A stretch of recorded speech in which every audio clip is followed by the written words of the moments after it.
This is the 8BitDo Pro 3 Bluetooth controller.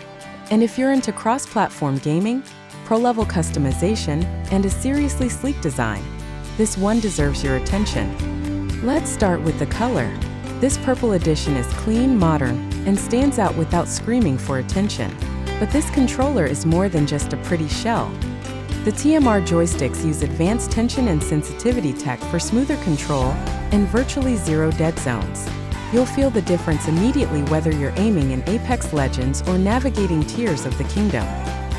Next up, the Hall effect triggers. These are a huge win. Magnetic sensors replace traditional potentiometers, so no more drift over time, and that's a big deal for durability. 8BitDo also includes swappable ABXY buttons, which means you can instantly adapt your button layout between Nintendo and Xbox-style layouts. It's a small touch that makes this controller super versatile.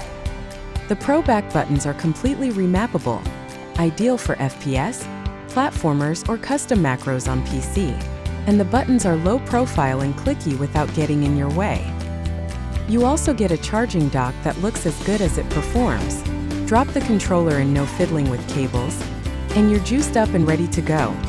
One of the Pro 3's biggest strengths? Compatibility. This thing works with Switch 2, Windows, macOS, SteamOS, and even Android. Bluetooth and wired options keep you connected no matter the setup. Through 8BitDo's ultimate software, you can tune sensitivity curves, remap any button, set up profiles, adjust vibration, and even tweak trigger response. This is serious pro-level flexibility. The 8BitDo Pro 3 is a top-tier controller built for serious gamers who want performance and personalization across multiple platforms. It feels premium, plays smooth, and solves problems like stick drift before they even start. If you like this review, drop a like and subscribe for more honest tech breakdowns.